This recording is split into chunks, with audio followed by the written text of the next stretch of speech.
All right. Well, welcome to today's Hangouts. Looks like we got everything going live. My name is Gabe Strom, and I'm here with Jeff Childs, all the way from Mesa, Arizona. So, Jeff, how you doing, man? Good, Gabe. Thanks for having me on, man. Yeah. Well, I'm excited to talk to you. I was just talking with Zach. We were just talking about this in the pre-show. Your name came up. We were looking for movers and shakers inside the group, inside of our community, and you've done some awesome things and overcome some great challenges. So I'm excited to hear your story. But real quick, before we kick off, Jeff, let me just take about 20 seconds here and double test that we're coming in live. If any of you guys can see us, we'll take questions for Jeff at the end of the Hangouts.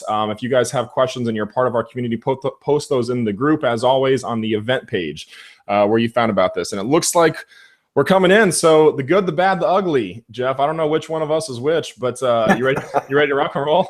Let's do it, man. Let's do it. Well, let me just edify you, Jeff. If you guys don't know Jeff, he's a super humble guy. And one of the reasons we wanted to pull him out, he's getting some great results on Amazon. I'll let him share some of the numbers, but you guys have already crossed six figures in sales for the year. And we're at the middle at the time we're recording this. It's in July. So you got another, really arguably the best part of the year coming up. And so Jeff, I know you've done some good stuff. I know you weren't originally from the FBA community. So how in the world did you get started selling on Amazon? Well, as many of us in the group, most of us anyway, well, I don't know now. The group has grown so fast and so many people have come in. Originally, I was from another company. I don't know if I'm allowed to say it or not, that Zach was from as well. So we learned how to drop ship on eBay and things like that and kind of move up into Amazon. So I came from there and got introduced to Zach right when he started his group here. I did go back and look at it. I was wondering about it. So we started at the beginning. It was somewhere around March, something in that area. So I started with a year ago, last March was that. Okay. So I started drop shipping, through the eBay thing and got tired of that and real fast. And I found Amazon and fell in love with it. And so I did get hooked into FBA pretty off, first off on my FBA on Amazon straight off the bat. So I started in FBA and then branched out again back into drop shipping and other areas. So Okay. I did go. I started at FBA. Basically, long story short. Yeah. Well, you were just crackling up there a little bit too. I hope our internet connection's good. But that's part of what I want to ask you about. You've done the FBA, you've done drop shipping, you've pretty much covered the gamut of the different ways that you can sell on Amazon. So, yeah, feel free to share anything. I mean, I wanted to keep this interview today just really, really transparent, just get down and dirty with the stuff. I think there's a lot of sugarcoating when it comes to Amazon, and I can edify you and we can pull up your numbers and talk about six figures in sales and all this stuff. But what people care about is the nitty gritty and the net profit. And so you came from home business space. Have you been building your FBA business full-time, part-time? What's your hustle look like? Pretty well part-time, as much as the cash flow had. When I started with this whole ordeal a year ago, I had zero money. No access to credit cards, no access to business loans. I couldn't, just go out and get a $20,000 loan. As a matter of fact, I went and got financing, tried to apply for financing through Cabbage, which I think Zach has put in the group way back when, as for people who want to start out and get a little business cash flow going. Cabbage was one of them. They turned me down right off the bat. They said, nope, we're not even going to finance you. So I literally took my paychecks and then whatever money we had, sold stuff around the house, yada, yada, yada, and built it up. A couple months later, applied for Cabbage again. Boom, they gave me $500. Paid, took that loan out, paid it off, took it out again, paid it off. Pretty soon they were like, oh, here's $1,000. Oh, here's $2,000. Eventually just worked that up. Then eventually got some credit cards and built that. So cash flow has always been an issue, for me. I'm not going to lie. It's been a struggle for the last year. So it still is a struggle. I have over $25,000 available to me now, and it's still a struggle because it's still not enough.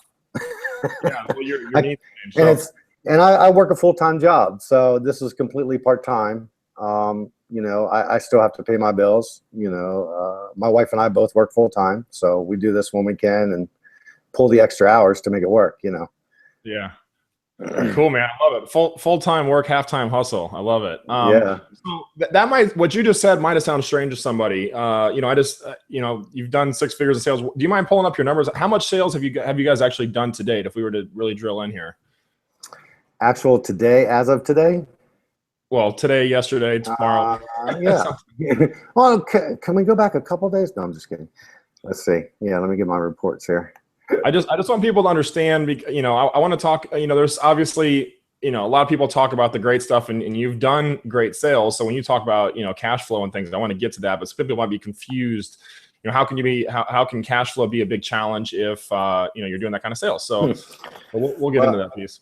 Okay. Yeah. So as of right now, today on Amazon, year to date is 123,321.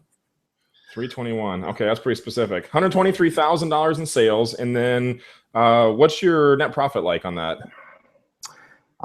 Total altogether, if you were to combine all my Amazon together, I make about a 30% profit margin on everything. Okay, so 30% on 123 brings us to, okay, cool. So when you talk about Amazon, just walk me through. I want to talk, Jeff, about the early parts of your story when you first got into Amazon, and then, you know, how you made some of the shifts along the way to start scaling and growing, because you didn't just wake up. I mean, you started this just like everybody does. You know, you saw the opportunity, started investing little pieces of your paycheck. What were you doing? Just drop shipping when you got started, or what was? How'd you dive in? No, I was drop shipping from eBay. Okay. And then switched to Amazon when I met Zach. Zach taught me how to do Amazon and FBA. So with him, we moved into Amazon FBA. We dropped eBay. I don't do anything on eBay. Very, very little. Just a few products here and there.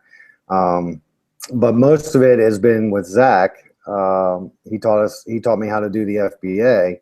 Sourcing stuff. You know, we learned how to do the retail arbitrage. You know, you go out to the stores and you do the scanning. We learned how to online arbitrage. You know, he taught all that back when we first started. He did, you know, webinars on the whole thing and different ways to do FBA. Excuse me. So, you know, we did that. We still do that. My wife, you know, she'll still do the retail arbitrage and some online arbitrage on stuff that we know sells, and stuff we find occasionally that, you know, we'll test the market with.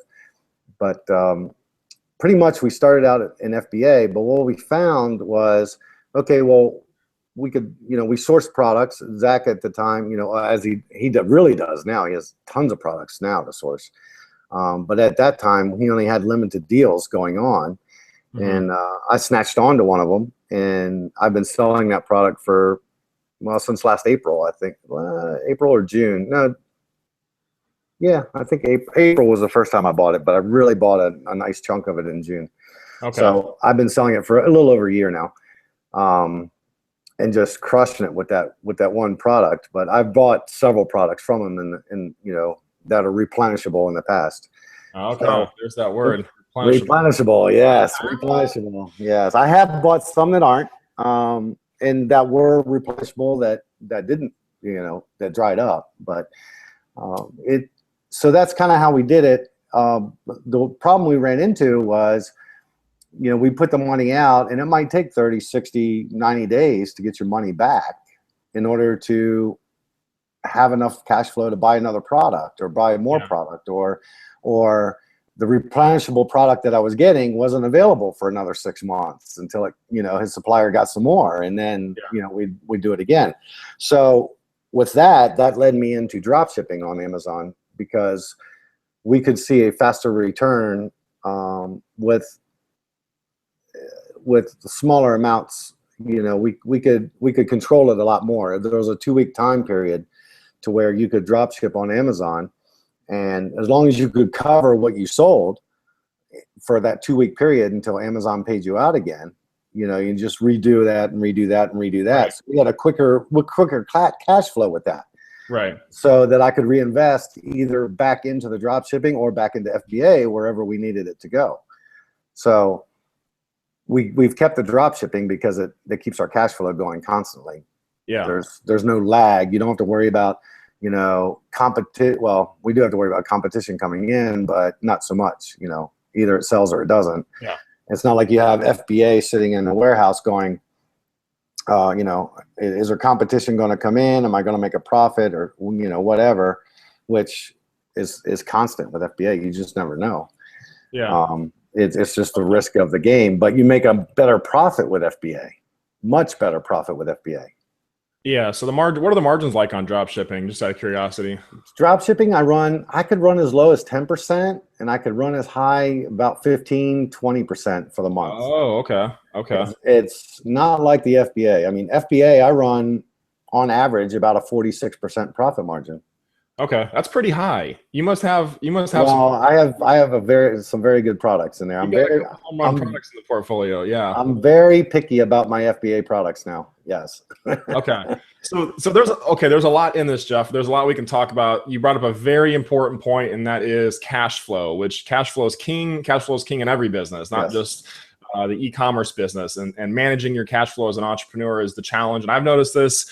I've interviewed a lot of entrepreneurs, you know, just still in the startup phase, it can be a challenge. And I've talked to multimillionaires that have cash flow challenges, you know, on different scales. So so you started off doing drop shipping, obviously highly time intensive, less margins, 10, 15%. Out of everything you're doing on Amazon right now, how much would you say is FBA versus drop shipping or anything else you're doing? I would say about a third of it is FBA. Okay. Approximately 2/3 of it is drop shipping. Okay. I do also have a private label product that I have. So, which is just one product. So, you know, we're less than 1% on that baby. Okay. But, just out of curiosity, how's the private label been going? Is it selling, or has it been more of a challenge, or what happened with it, or what's going on with it? Well, I learned through the other company I was with on how to private label, and we had that thing hit Christmas of last year. We had it hit Amazon, so I went through the whole process of, you know, getting it labeled, getting it sent from China, you know, sourcing it over there and bringing it over, sending it to Amazon, and it hit just before Christmas, and it cost us a little more than what we had planned on. So. Okay. I'm making maybe about $3 to $4 per product per unit on that. I bought 300 units. I still have 150 left, so we're halfway done. All said and done, if they sell by the end of the year, it'll take a year to get rid of it. If that's the case, which that's the way it seems to going. It seems to be going in a nice steady little turtle space. Yeah. I might make $200 profit so, out of the whole deal. So, you know, if I had Andy Slamans, if he was in that group, you know, a couple months beforehand, he came into Zach's group and taught us all that stuff on private label, you know, I belong to Andy Slamans' group. And as soon as he brought out his training, I'm like, yep, he's right. Yep, he's right. That's what not to do. So you just make the mistakes the hard way.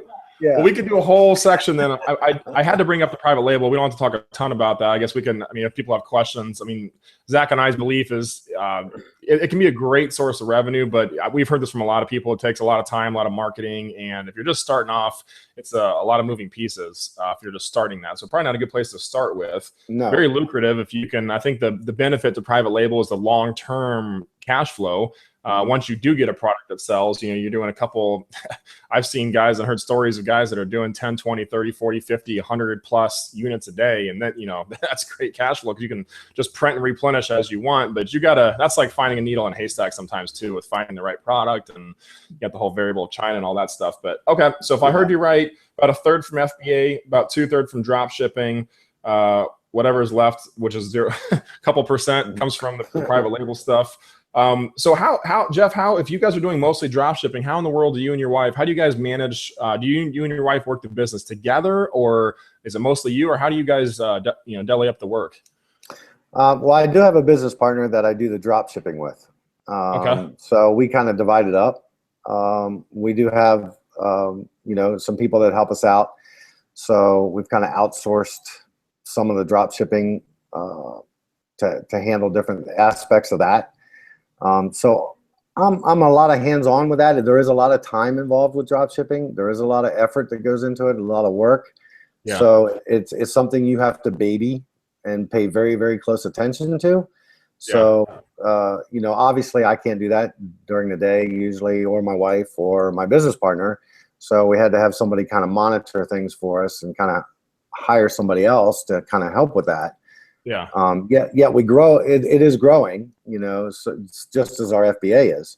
But there's a lot of time and effort involved in the drop shipping, being as big as it is now. At first it wasn't so bad, but now it just keeps growing. So we have to keep adding on to it. More so like the FBA, it takes the time to source the products. You get the products, you get them out and you send them into FBA, and then pretty much you pretty much wipe your hands of it. Just all you have to do is check your account, see what kind of competition's coming in, check your pricing on it, making sure it's selling, things like that. So that's not that bad of time consumption. But drop shipping is you're married to your computer, just watching that all the time and making sure, because you have to run the customer service on that, just like eBay. Right. You have to run the whole thing, just like drop shipping on eBay, same thing. So there's a lot of time and work involved with that. So So benefit for a new person is this relatively low risk drop shipping. But I mean, I guess I say that, but really the risk, I mean, you're spending a lot of your time, which is, I mean, yes. I view time as your most valuable resource. So really there is a huge risk because you're spending your time. That's the main reason. Yeah. I don't do a ton of, I used to do some drop shipping too, Jeff. And we can probably say the name of the company. Like we don't have to hide around some of this stuff, but okay. Yeah, it's DSD. Yeah. DS Domination, for anyone that hasn't figured that out by now. It's the, great company, great people, and a lot of us came from that space. Just out of curiosity, you were in, so that they've got tons of training, they've got a huge community, they got software, they got all kinds of stuff for drop shippers. Why did you end up joining Zach's group with the Amazon stuff? Just out of curiosity. Because I hate customer service. That is okay. I hate dealing with people and their problems, and they didn't get their shipping on time, and it drives me up a wall, dude. I get so stressed out over the whole deal. I try to make everybody happy, and you can't. And with FBA, that's on Amazon has their own customer service for that. That's why I loved it. I'm like, send it in the warehouse. Let them deal with it. I don't want to have to worry about that. I'll just sit here and source products all day. But the other end of that, like we said, is we do it because of cash flow, to keep our cash flow going faster.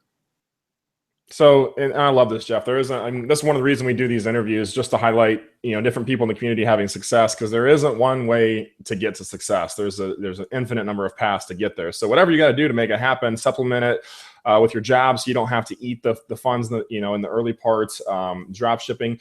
What's worked? Well, I've got a couple of questions for you about turning stuff around. Let's talk about this. What's worked for FBA and what hasn't worked? What's been, I mean, I don't know how specific you can say, Jeff. Has there been any products that have been like absolutely tanked on FBA? Like you made, wasted a ton of time, wasted a ton of money. What's not worked that people might want to avoid when they're looking at sourcing FBA type products? I don't know if there's any specific products. It really,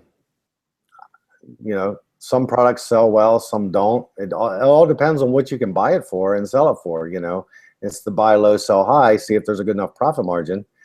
I can't say, oh, this product sucks, stay away from it. There's so many variables with FBA that, you just can't do it. I have bought some products. I have sourced, I've been in several, got several products from Zach, per se, over the past year. I bought, I don't know, a dozen and a half of them from them. Some worked, some didn't. For instance, we sold, Zach he had a supplier, we were selling some of the Proactive products. Okay. We bought it. We did a great run. We had a first run of those, and they did great. We made a lot of profit on them. They worked out well. We went and bought the second run. When the supplier came back in with more, we bought the second run, got about halfway through the second run, the lot of them that we bought, and Amazon decided, guess what? You can't sell it anymore, and we're yanking this. Nobody can list it. So it got yanked off Amazon halfway through. I had about, I don't know, 200 units left. Okay. So how much? Well, when you say 200 units, how much in cash is that worth to you? I don't know what you got them for. A couple grand or? Let's see, yeah, probably about $1,500, 15 to 2,000, somewhere in that range. Okay, so you got a $2,000 piece of chunk of inventory. What? So what'd you guys do? Amazon, and I guess this. I mean, this is the kind of some of the stuff that happens when you're dealing with the benefit of selling on Amazon is you get to leverage their multi-billion-dollar platform. The worst part about selling on Amazon is that they can pretty much do whatever they want if they choose to. Yeah. So they pulled the product. Did they tell you why they pulled it off Amazon? I'm assuming either there was too much counterfeit going on, or Proactive themselves said, no, we don't want you to sell it on the platform anymore. Gotcha. And either one, I'm not sure which way it happened, but all I can tell you is that Amazon said, yeah, you're blocked and you're not going to sell it anymore. And we all kind of went, uh-oh, so, Zach, just to tell everybody, this is a plug for Zach here on this one. He knew right away, and he was like, dude, what do you want to do? And I'm like, oh, I don't know. Let me see if I can get rid of this first for you. And, I put it on eBay, because I couldn't sell it on Amazon anymore. So, I put it on eBay. He's like, dude, I'll take it back. It's 100% guarantee. And I'm like, yeah, that's cool, man. Let me see if I can get rid of it on eBay first, So I broke even with it on eBay. With what I paid for it. Go ahead. So just out of curiosity, so when Amazon recalled, did they ship you back the inventory and it showed up at your house? Yes, I had to have it all pulled from Amazon, have it shipped back to my house, and I literally drop shipped it from my house every day. I was shipping units out. Okay. And so you put up a listing then on Amazon. Did you take pictures of it and do all that stuff too? Oh, the whole 9 yards, just like eBay. Yep. Put all the pictures and put the listing, and yeah. So it took a couple months to get rid of it, but I got rid of it. Okay. I broke even on the last half, or maybe took a little bit of a loss, but we made so much in the beginning. Overall it was a gain. We made profit on the whole run, but Zach volunteered. He's like, look, I'll take it back for you if you don't want it. If you don't want to bother with it. And I'm like, no, I'll get rid of it. It's no big deal. But so that's an ugly. There's an ugly for you, yeah. Well, it's so there's something I noticed, and Jeff, this is a testament. I mean, there's always challenges in every business. So you can either choose to look at them as a victim, woe is me, oh, I got screwed, this happened, or as a victor and find a way to overcome that. And so you just said, hey, I'm going to sell this stuff on eBay, which is, we talk about that in the group a lot of times too. If anything ever happens to your listing, you have that kind of as a fallback. But kudos to you, man, for overcoming that. I mean, you could have just as easily been like, screw this, it sucks, I'm going to quit. I guess go back to doing whatever. But why just out of curiosity, why did you, why are you and your wife selling Amazon in the first place? What's driving you guys to put in the long hours and deal with products of Proactive getting shipped back to your house? Like, that sounds like a kind of a pain in the butt sometimes. What's going on over there? Well, that's just one of, out of, I don't know, 15 products that I've bought off of Zach over the past year and a half. I mean, I've had maybe 2 or 3 that tanked, that didn't do well at all, or we made money on. I can't say the Proactive tanked. We made money on it. It's just at the end it tanked, and we had to do what we had to do. I mean, I could have sent it back to Zach and said, yeah, screw it. Here you go, Zach, take it back. But why? I'll just get rid of it. It's my responsibility. That's how I feel anyway. I did it. It's my product. I bought it. Yeah, he gives the guarantee, but I don't. Okay, if there's no way that I can get rid of it at all and he can give it back to the supplier, yeah, we might talk about that. But there's always a way to get rid of it on another platform or something. But I'll tell you, Amazon is so freaking lucrative. There's a ton of money to be made there, and I know there is, and I've done it. I've made a ton of money. I turn it back into the business. I haven't seen any yet because I keep rolling it back in and rolling it back in and rolling it back in every month. just to keep growing it and growing it. Yeah, someday when, you know, I figure by the end of the year we'll be taking money out to pay ourselves. But until then, you know, we're gonna manage it the way as best we can, you know, for the cash flow that we have. So Yeah. I don't know if I answered where you wanted me to go on that. I kind of went off on a little tangent. No, man, well, I was asking about your why. I mean, what drives you? I think you just talked about that. You guys have a vision for the business. I mean, you're running a real tight ship right now. So not even taking profits out, just snowballing everything back in. So why deal with all this stuff? What's the purpose of the Amazon business for you guys? Well, I've been an entrepreneur all my life. You know, I've had 3 businesses in my life. I built them and sold them. So this is just another business to me. This one I probably will never sell. It's just so easy to do. Once you get it down and you get a system in place, it's just so easy, and you can do it from anywhere. Mm-hmm. You know, my other businesses were service related. I was tied to a building. I was tied to, you know, equipment. I was tied to something that wouldn't let me go. You know, I was telling, I think when I was talking to you before, you know, I'll probably be here another couple years, and my wife and I plan on buying an RV. You know, we're empty nesters. Our kids are grown. You know, we're just about ready to. We're coming up on 50 years old, and we're like, yeah, let's go. You know, spend the rest of the time and go cruise around. We're going to get an RV and just cruise around the country with it. Well, I can still operate the business from the RV wherever I'm at. So that's the goal. That's the end goal. You know, it'll probably be a couple years, I think, before we have the money. I want to pay cash for the RV. So there'll be no debt, you know, and we're just going to roll. And you know, the business is going to be able to provide us, you know, an income while we're out on the road. Yeah. Okay. That's the goal. That's our why. That's what we want to do. There it is. Freedom. I think the same thing we're all here for. That's a big part of my why. It says it right up on the wall. You probably can't see it up there.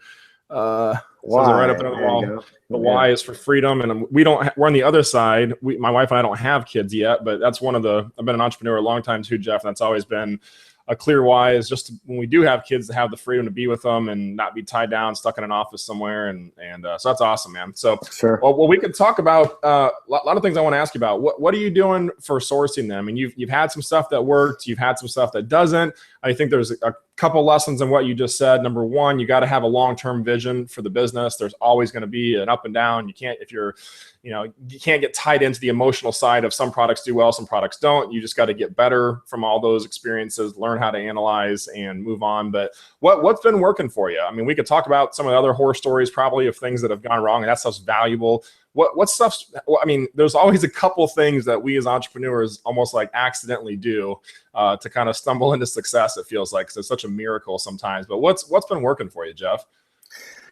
Well, I kind of take what Zach has taught us, you know, as far as doing your due diligence, really look at a product, look at how it's been working, you know, how it's been selling, the margins that, you know, the pricing, how it's going up and down. You know, you really pay attention to all that stuff.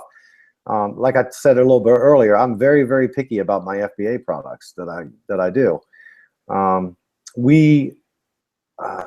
You know, we source a lot of products from Zach because he has so many good deals coming through now. Like the one product that I've been buying from Zach for the past year or so is getting ready to end. It's been discontinued, so I just bought my last shipment from him, from the supplier. So, you know, I'm really, really anxious to be able to put that money somewhere else. And I've been really watching these bedding and shoes that have been coming up. I'm ready to hop on them. You know, as soon as I pay off the last lot here that we just got from him, I'm going to jump into, you know, look at those real hard. But really, it's just you just you have to do your due diligence and look at products and see, you know, I buy stuff for, you know, $40 a unit, and, you know, and I make I make my money back, you know, a 200% return. I make the product plus the money I spent. So a $40 product, I'm making an $80, I get $80 back. So, I get a 100% return.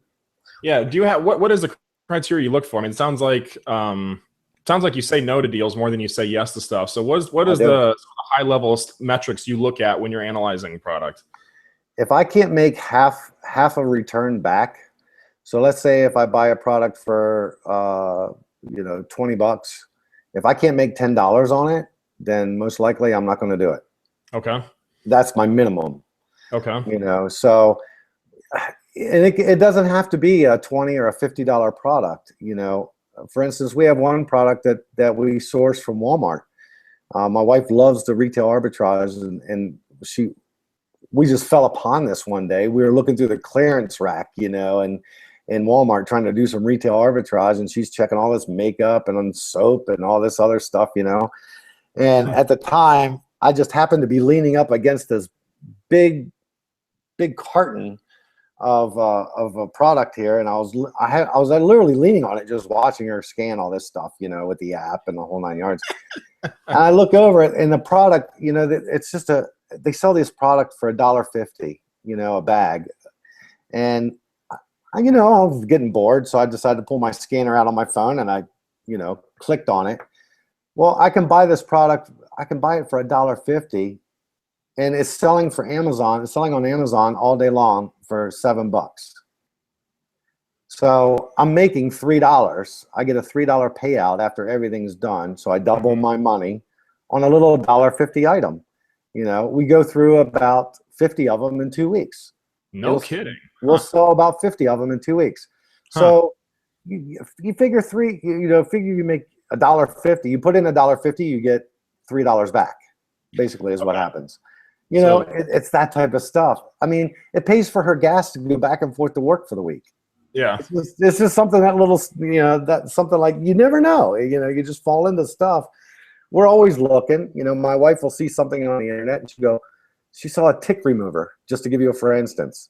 She's watching a video about how to remove this new little tool that they have to remove ticks off of dogs and people and so forth and so on. It's a little spoon thing. It's a great. My wife goes, "Hey, check on this for a private label product." She just told me this yesterday. I said, "All right, cool." I went to Amazon, looked it up. Yeah, there's about 15 people who sell the exact same product, private label. I looked at it. Yeah. You're like, yeah, it's a great product, but, it's sort of like spatulas. Everybody's private label spatulas. It's just not there's so much competition on it. I'm like, yeah, that's great, but apparently we're a day late and a dollar short on that one. Yeah. Okay. So profit margin, you look for 50% return to 100% plus. So you're looking, and how much when you're out doing retail, and this is side question, but when you're out doing retail arb, you see it selling on Amazon for $7. How much do you figure is the Amazon fee? Do you just use like a rule of thumb? I mean, you can't jump on the little calculator app on your phone, or how do you do that in your head? Yeah, I do that on the app. The Amazon app will actually tell you what your payback is. Oh, okay. So you just take that net amount, and then you know what your margin is. Okay, gotcha. Yeah, gotcha. Okay. So there are opportunities everywhere. I'll Another real quick. I know you asked about sourcing. Another quick thing is you just go out like Zach teaches. I found a couple sources through LinkedIn groups. Go source different. Check out different LinkedIn groups who sell wholesale stuff. DSD teaches that as well. I found a person that I buy a product from that I got to be an authorized reseller for his product. He doesn't sell at retail. You have to, apply and go through the whole 9 yards. So I actually have a wholesaler, a manufacturer, actually. I went straight to the manufacturer, and I'm a reseller for a product from the manufacturer. Okay. One of my things, I just listed it. I sourced it. I found it was one of my dropshipping items, actually. Okay. That I found, and I'm like, hey, I wonder if I could, let me go to the manufacturer and see what this is all about. It turns out it's I could be a reseller, so I went to be a reseller of it. Unfortunately, it's not an FBA product because it's too heavy. Okay. I can't make a profit on it because of the weight of it. But he drop ships it for me, so I make a great return on that. But if you could find something that is lightweight, that you could FBA, that would work well, You know, you have to watch. Kind of FBA is sort of like keep it small, keep it light. That's where you make your most money. Yeah. So if you could do that and source that, even go find a wholesaler to get it from, or the manufacturer, even like I did, you know, if I could FBA that product, I would in a heartbeat, but it costs too much. I wouldn't make any profit on it after the shipping that Amazon would charge for that. But that's how I source. You know, I just go to different products, and then unfortunately, most of my sourcing is Zach. I say that because I don't like putting all my eggs in one basket. I love Zach to death. And this group is awesome. He has tons of great products. But being an entrepreneur, you know, I've had all my eggs in one basket. I don't like to do that. As you can tell, I don't do all FBA. I do drop shipping. I do private label. I do, you know, I do everything just in case if something were to happen to one, I always have something else to go back on and continue on. Yeah, it's smart. Well, smart once you have them set up. And this is maybe a leading question, but when you started, did you start off doing all three things at the same time, or would you just doing one thing and you kind of said, I'm going to move on and try this as well? Or how did you build it? Yeah, I focused on one at a time. Yep. I focused on FBA, and then I ran into cash flow immediately. So as soon as I built up some cash flow, I said, okay, well, let's do a little more FBA. And to be honest with you, with my, you know, I have terrible credit, you know, and it's taken me a long time to build it back in the last year to where I now have it available somewhat, you know. So I found that drop shipping was a much faster way to keep my cash flow going. Okay. To reinvest into both aspects. I could reinvest back into FBA faster, and I could reinvest back into the drop shipping faster. Okay. So I built those, and then I said, hey, I found this private label product. You know, we went in on that, and, you know, yeah, that one didn't turn out so well, and I lost, you know, my money's been, I have $7,000 sitting out for, you know, matter of fact, I did the numbers on it. I have exactly 3,600 of that back now. Okay. So out of $7,000 as of last fall, in between September and Christmas, when I put that money out. That was for the private label product, you mean? Yes. Yeah. Okay. So that took a big hit for me last year. Yeah. It took us a while to recover, but those two aspects has got me, I keep growing both of those, you know, and I just keep going. My favorite is FBA, but my cash flow, you know, my faster cash flow to keep everything going back and reinvesting faster is my drop shipping. Yeah. So. Okay.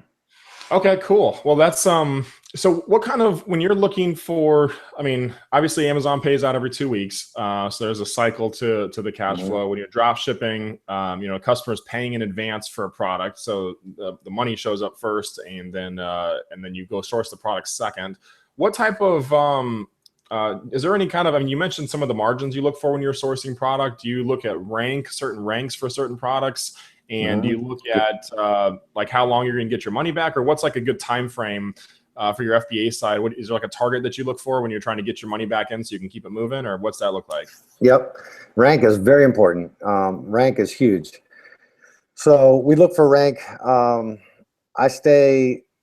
kind of have a rule of thumb of staying below 100,000, no matter what the category.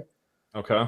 Like I said, I'm very, very picky on my FBA because there's a little bit of a higher risk there because of competition coming in. You know, you have the downward spiral. You know, people competing for the buy box, and the competition drives the price down. So you kind of have to watch all that. But rank is super important. I'm picky, like I said. I'm very, very picky. So 100,000 is my cutoff.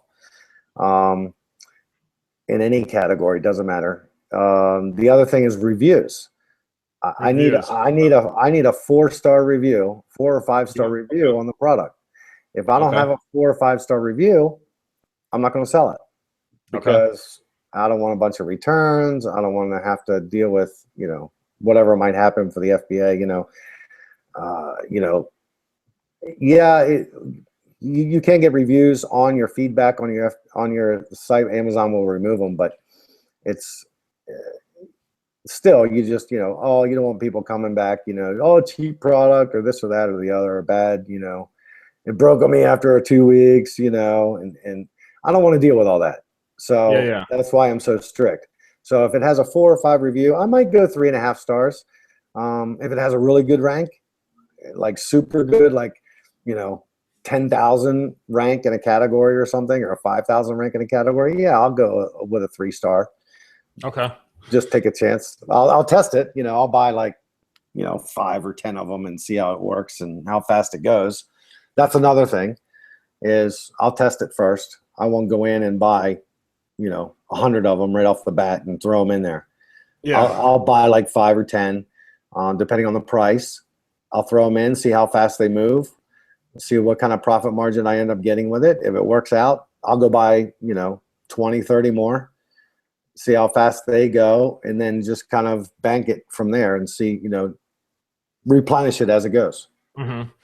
Well, there's something that you're doing, Jeff, that I think is unique, and probably something I can adopt too. The drop shipping, not only does it help with your cash flow, but it also gives you insight into hot niches and hot products. I mean, you've got your fingers spread real wide with all these different spaces, and you can probably see stuff moving that probably would help your private label opportunities and also help anything that you're sourcing. You can just reverse engineer that. And I'm curious, when you went to the factory, this is one thing I've wondered about. This is something we haven't talked about in the group at all, actually, the factory and the authorized reseller.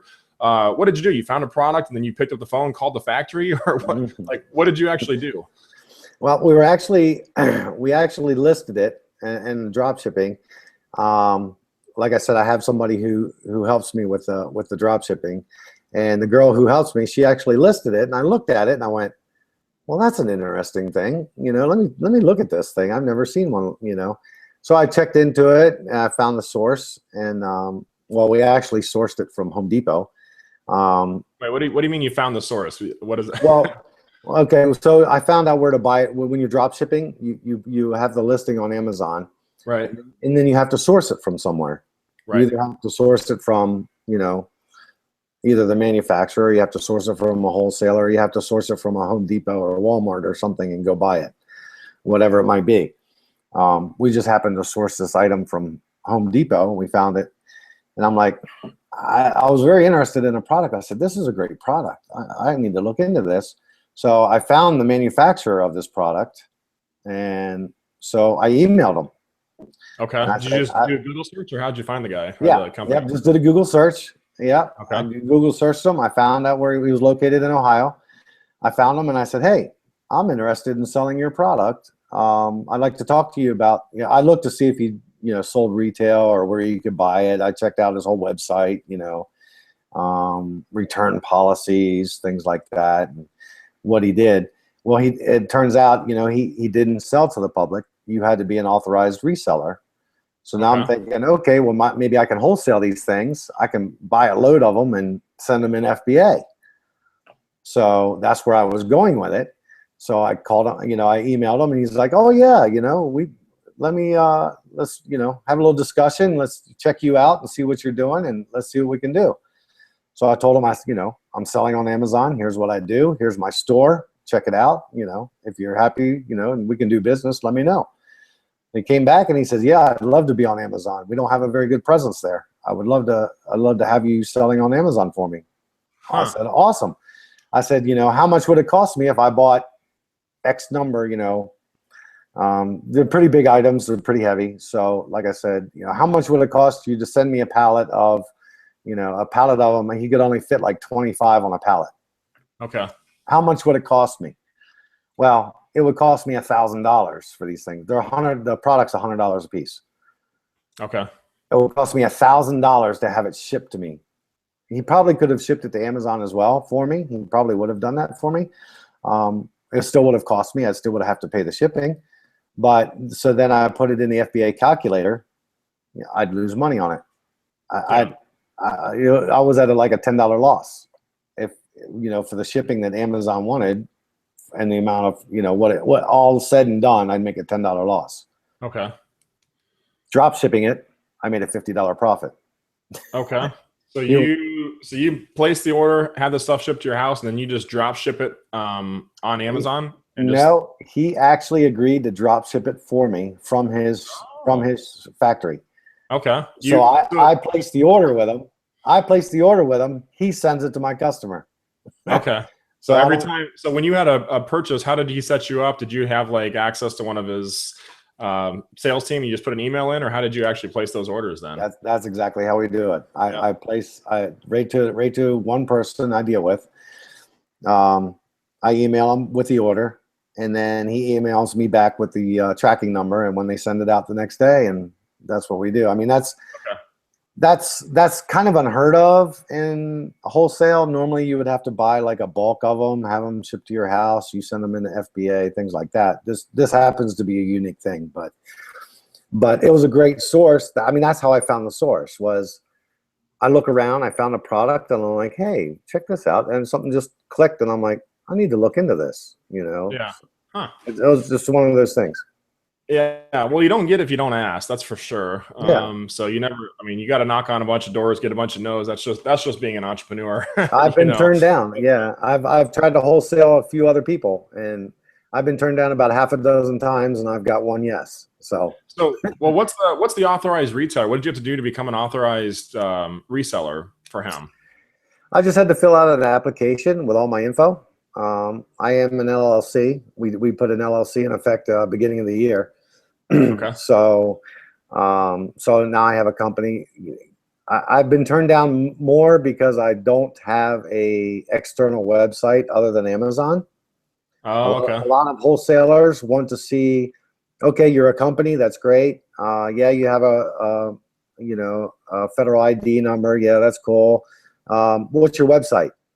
And you give them your Amazon store, and they're like, no, what's your website? I want your company's website and your store. You know, I don't want your Amazon platform.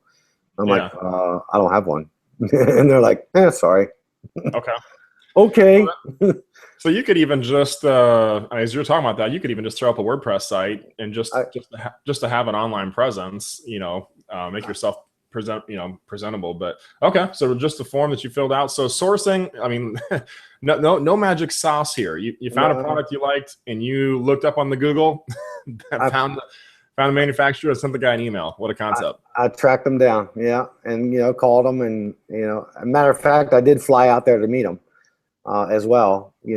I am from the East Coast. I'm in Arizona right now, but he's in Ohio. He was actually about 5 hours away from my hometown. Okay. So I planned a trip back home to visit family, and oh, by the way, while I'm here, can I borrow a car? I'm going 5 hours away to Ohio to visit this guy. Okay. So you went face to face, got off the internet, shook the guy's hand, and let him know you're a real person, built some rapport. Right. Cool. Right. Yeah. Okay. Well, so these are a lot of, individual, unique situations. I mean, obviously, and I don't think this is luck. I mean, you put the time in and the hustle, and then when you do that, the luckier. I forget what the quote is. The harder I work, the luckier I get, kind of a thing. So I think that's probably where some of this comes from. But if we were to look, Jeff, at the profit that you're making right now and where you've scaled the business, and we were to break it into an 80-20 situation where there's a handful of activities that you do that probably produce the majority of your results, and there's probably a lot of busy work that you do, just as the part of the business, the fulfillment, the customer service, whatever. If you had to look back on like the past year, what are a couple of the activities that are really non-negotiables for you? Like if I had to hold your hands tied and say, Jeff, you've only got like an hour or two a day to work, what are the real core income producing activities for you? I would say as a general rule, with everything with Amazon that I do, I mean, I can give you a couple for FBA, and I can give you a couple for drop shipping if you want to do that. But sure. They're kind of sort of the same. Sourcing products is always number one. Yep. Always constantly sourcing products. Always looking where you can find it, looking where you can find the best deal, looking for something new that isn't on Amazon yet, or something that is coming up in the ranks, and all of a sudden, like, everybody wants this thing. Try to find that, or even go into if you have a niche, find a new product that just came out in your niche, and look at the movers and shakers on Amazon, see what's going on, see what's selling, My number one rule is, don't sell what you want, sell what sells. Sell what sells. That's right. Don't get emotionally attached to it. Just do it. You just sell what sells. Yeah. I might like this dining room table that I have my laptop on. Doesn't mean it's going to sell. Yeah.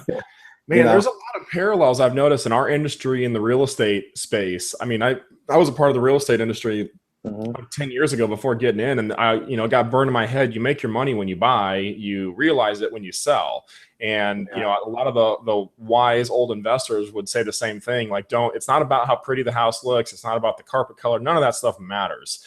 In fact, the real seasoned investors could just look at a deal on paper and say yes or no. And they're the same thing. Real picky, most of the deals they would say no, but it's a black. So sell what sells. Man, that's good advice. Right. It's not about the color. I mean, all that stuff. And I've noticed that too. Amazon sellers, I'm still learning. They're a different breed, man. Or not Amazon sellers, Amazon buyers, prime customers. They're a different breed of consumers. And I'm a prime customer, and it's just you buy for different reasons than price, and it's convenience, and it's lots of different things. But all right, so sourcing number one. So what does sourcing look like for Jeff? I mean, I know appreciate you for being honest that a lot of the stuff you do is Zach's, but what's like an average week of sourcing look like? It sounds like you're not out there doing a lot of retail arb anymore. So what's your favorite sourcing activity now? Most of it is online.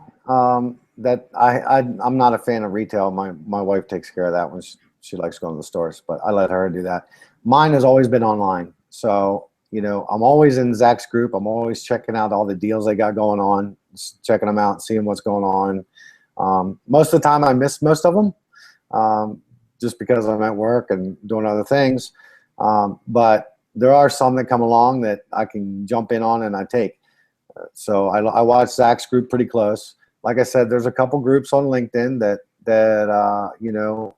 they email me their offers for the day, offers for the week, whatever it may be. So I get on their list. They're sort of a mailing list, if you will. Yep. So, you go on LinkedIn, you go in these groups, and you see something that you like, and you say, hey, you message the person on LinkedIn or in that group, hey, I'm interested in this. Can you email me your manifest or email me your info on this product? And they'll email you back. Well, once they do that, you're on their list. So every week or once a month or however often they have deals, they'll email you, hey, here's what I got offered for sale right now. Take a look here, check it out, see what you like about it. That's how I got my private label product. Is they were doing something very similar. So I decided to, hey, check out the competition. That's how I got into it. But that's how I source like bulk products. Okay. The biggest problem is with doing stuff like that is they want you to buy it in bulk. I like to test small, like Zach said, test it small, see if it works, see if it goes, check out your profits.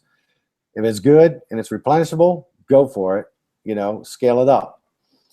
If it didn't, okay, well, it didn't. You don't have that much invested in it. Right. So the very first product I ever bought from Zach, I bought 20 of them. The lot I just bought from him now, I bought over 1,000 of them this year. 1,000 units? 1,000 units this year, and it's the end of it. Otherwise, I would have kept on going. But I buy 200 at a time. I buy 200 at a click, as they come out. Yeah. Okay. But I scaled it up. I only bought 20 of them and sent them into FBA. Let's see if it works. Yeah. Okay, so this is I'm hearing a repeat from the past like two conversations we've had with Gay Lisby 2 weeks ago and Scott. Actually, Scott was 2 weeks ago. Gay and Sailor and everyone. I mean, there isn't a magic sauce. I'm trying to ask you these questions, Jeff, to like get into I'm trying to find what's the secret, man. Someone's on YouTube right now watching this video. Like, dude, what's the secret? I've been banging my head against this FBA wall. It sounds like you just go out there. Now, there is one thing that you've gotten good at, and this is a skill that every successful Amazon seller has to accomplish, and that's learning how to source and developing your own criteria and learning how to say no to 80% of the stuff, and then reverse engineering and doing the hustle work to trace down the suppliers. And there's a couple different, you can do this on eBay. You can do this. LinkedIn's been a great source. Zach talks about that in the group a lot. Zach's deals. Is there anything I'm trying to get in, Jeff? What am I missing here? What are you doing that's that maybe we're not seeing from the outside? That's it, man.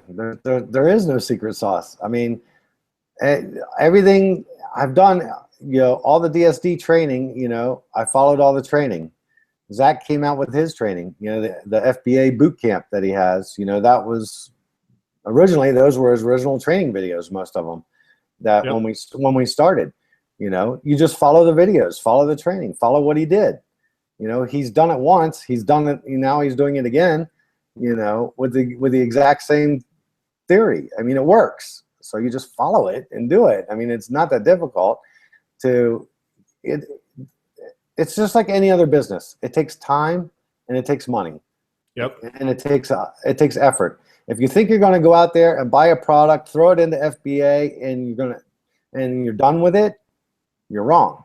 It's not going to happen that way, because the product has to move. You have to watch your account. You have to watch the pricing. You have to, make sure, check to make sure, things are moving along. If I'm used to selling a product like the product that I have from Zach, if I don't move 2 or 3 of those a day, if I come up empty-handed one day and I don't have that I don't see it in that it's sold, I'm going, uh-oh, what's going on? And sure enough, I'll go into my account and I'll look at the listing, and somebody's undercut me. Mm-hmm. They're taking the buy box from me. Okay, now I have to make a decision. Do I match him? Do I go down in price and match him? And do we start a spiral? Or let's say he has 5 in stock and I have 100 in stock. Do I let him sell out? Let him sell his 5 at his lower price and be done with it. He's gone, and it'll come back up to me again. I'll just wait it out a day or 2. Okay. What are you using to find out how much inventory your competition has?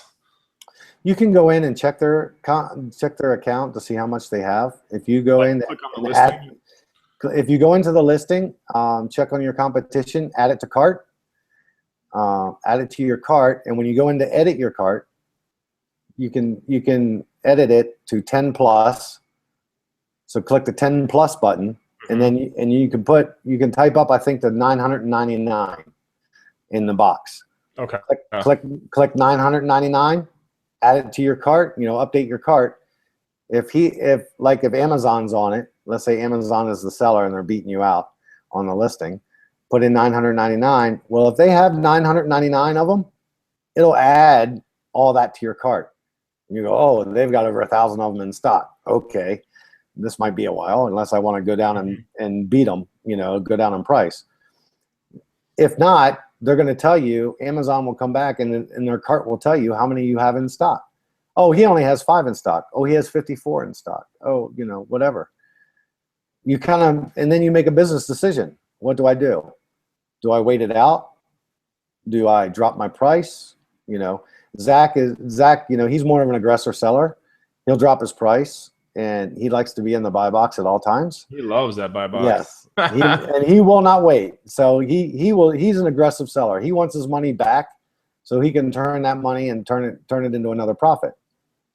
I am okay with letting it sit for a little bit, but not very long. If it takes too long to get rid of it, then yeah, I'll start getting aggressive on it and go, okay, my money can go into something else. Let's dump it and go.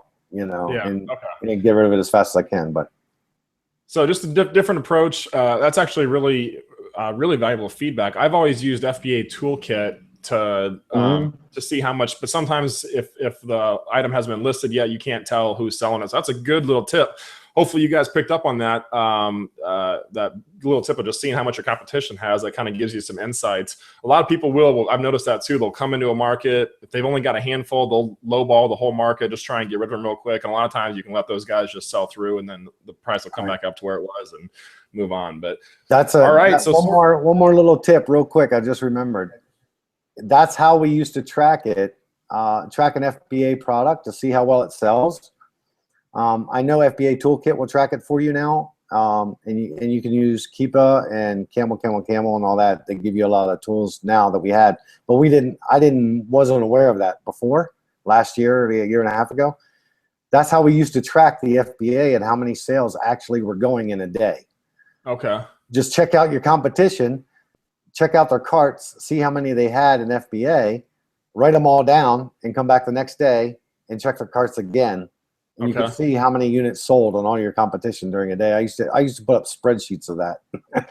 Well, you're giving me some ideas, Jeff. I mean, and we talked about this before we started the interview. There's two big challenges that you're gonna hit in your FBA business. The first one is sourcing. When you start, you've got to find a source for products, and especially new people. Everyone wants to know, how do I get the product? And that's why Zach offers the deals to help, kind of onboard that process so you can get going and get the cash flow. Once you get good at sourcing and you start finding stuff, then especially if you get really good, then you eat all your cash flow and you're like, wait, I'm out of spending money for the month. And you got to wait till it comes back through. So there's a fine line, and a good friend of mine, Sam Crowley, told me this once. He said, Gabe, you never lose money on the deal you don't do. So there's something to be said in the beginning. I've seen a lot of people make mistakes where they get aggressive and they get really, especially if you're just starting. If someone just joined the group, we get a lot of people that are really excited. They want to get in, and they make some bad purchases in the beginning. And then that actually can slow you down, because now you've sunk that money that you have, that capital in the inventory that's not selling. So if you're going to err, then Jeff, maybe you would echo this, err on the side of being overly picky like Jeff, and learn to say no to 80, 90%, maybe 95+% of the deals that come across your plate. But one idea you just gave me, Jeff, is on the sourcing side. See, I still do all this stuff manually myself too, and it's a time-consuming process to spend sourcing. I wonder what it would look like to train somebody, bring on a VA that can do, and have all the. And that's another good tip you gave of subscribing to the email list of the suppliers. Do it in a separate email account. I mean, I do this with marketing too. I have another email account for like swipe files, in the internet marketing world. So do the same thing for Amazon, separate email account just for your suppliers.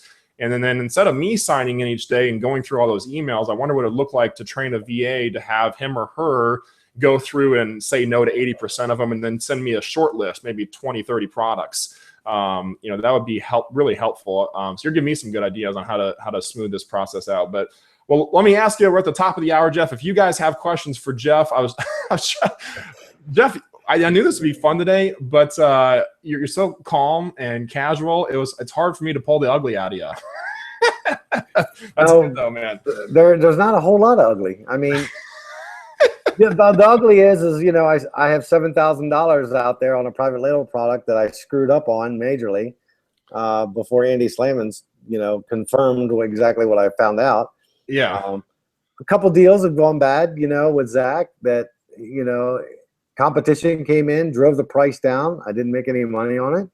It happens, luckily, they weren't huge by any means. They were, I didn't sink thousands of dollars into it, but there's a couple products here and there that, it is what it is. That's business. You win some, you lose some. You just go with the flow, and you learn your lesson and move on. Yeah. But yeah, totally, man. Totally. Maybe somebody will have a question that'll show ugly. I don't know. Yeah. I was just messing with you, man. So if you guys have, we'll stay here for just a couple minutes past the hour. If you guys have questions for Jeff, I'm looking down here because I've got us pulled up on, this is like Google Hangout Inception here. We're one-man band here. This is the tech team. So if you guys have questions, pop them on the page for Jeff. But one thing I wanted to ask you, Jeff, this is my first Christmas season coming off. I know you've been through a Christmas season already. With what you know now, what advice would you give somebody like me who's coming up on our first Christmas season? Start sourcing Christmas now. Start looking for things that would sell, obviously it's toys and, things like that. Just things you could find deals, if you find deals on like, I don't know, lights and decorations and, whatever, winter stuff, just start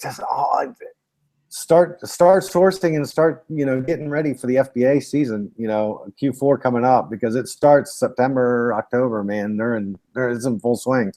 Yeah. So, and if you can find replenishable items, obviously that's the most awesome you can do. But even if you can't, you do onesies and twosies or whatever that you have to do, start thinking about what people would buy at Christmas time, and start getting it now. Stockpiling it if you have to, or whatever you need to do, because you're going to sell it in Q4, guaranteed.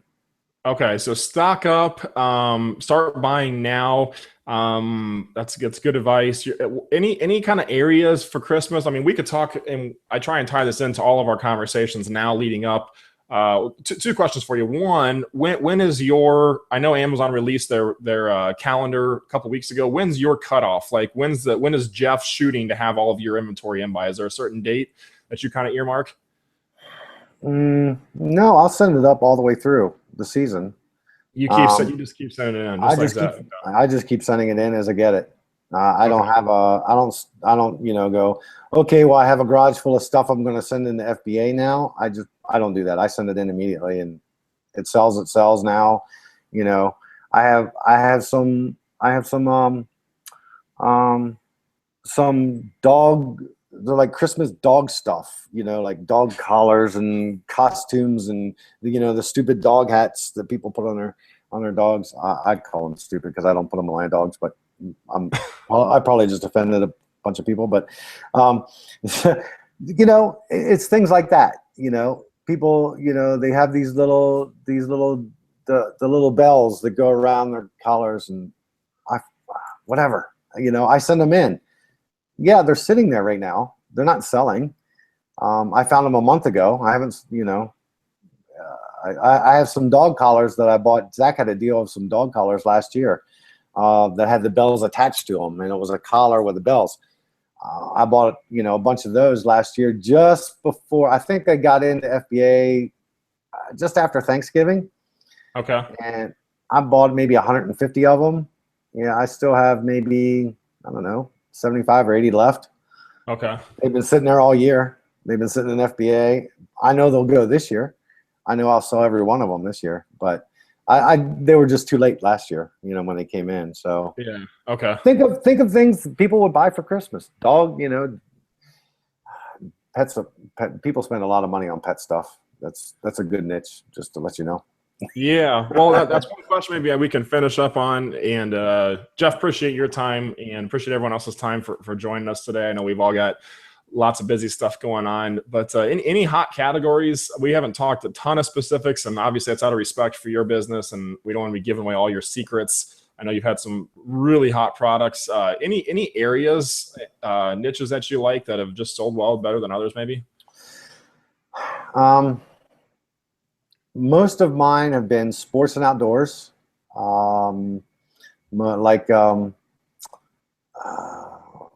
things to do with fitness. That seems to be a thing still going on now. That trend is still happening with people wanting to get in shape. I'm selling a lot of fitness stuff. The pet supplies are huge. Baby stuff as well is another big area. People spend a lot of money on baby stuff. They spend money on their kids. They spend money on their pets, and they spend money on fitness equipment. Whether it turns into whether the treadmills turn into a clothes rack, I don't know, but they spend money on it. That's all I know. Yeah. It sells. Baby, pets, and fitness. All right, perfect. That's my biggest three areas that I sell stuff in. Okay. This is a good question. Sailor said, good advice, Jeff. Thank you, Sailor. And Jay Garrison, this is actually, meant to ask you this question too. Jay Garrison said, what type of experience do you have selling electronics? My concern is high returns and defective. So are there any items that are on your blacklist, products that you don't even, they come up on your email list and you just ignore them altogether? Is electronics one of them? Are there other ones? What do you got there? If you plug it in, I don't sell it. If you plug it in, you don't sell it. Okay. Anything else? Nothing. I don't sell anything electronic. Exactly for that reason. High returns, it doesn't work. It gets broken in shipment. Glass items. I'm not too fond of glass items a whole lot because they tend to get broken as well. Yeah. Luckily on FBA, Amazon covers you on that. If you ship stuff gets broken in shipment, you mean? Yeah, they'll reimburse you for it. So for the most part, I've had like 95% of anything that has broken in shipment, either going to the warehouse or or being shipped to the customer. Okay. They've reimbursed me for it. So, but I tend to stay away from it just because, you know, that's like easy return, easy breakage. I tend to stay away from those things. Yeah. Okay. There you go. That's I've never heard it put that way before. If you plug it in, you stay away from it. So that's good advice. I've done the same thing too. And does that carry true, Jeff, for drop shipping? Do you avoid any kind of electronics drop shipping? Yeah. Same thing. Yeah. I carry it all the way through. Yeah. Sweet, man. Well, I appreciate it, guys. If you have any last questions, feel free to post them there. Anything else? I guess I'll close with this question, Jeff. I always like asking this question. You know, you've made a lot of mistakes along the way, and thank you for sharing your time and sharing some wisdom of what works, some of the things that didn't work. I think there's a lot we can learn from your attitude. You've got a long-term vision of the business. I mean, you mentioned, even before we turned the camera on today, you mentioned a couple of years down the road, a couple of times in our pre-conversation. So you're looking 2, 3, 4 years down the road. I know you guys are eyeballing the RV. If anything that you would have done differently when you first started, knowing what you know now, looking back to when you first started, is there anything you would have done different?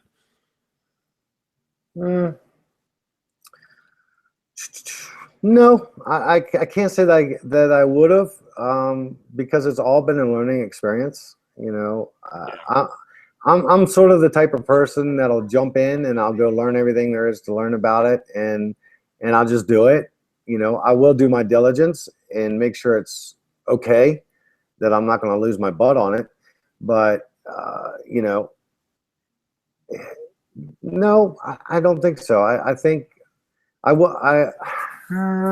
can't say that, no, because I was in a situation where I had nothing. So I had nothing to lose, basically, you know, except for what I put into it. So, yeah. And I didn't put a lot into it. I put in what I could when I could, you know, and just I've grown it over the past year and a half to what it is now.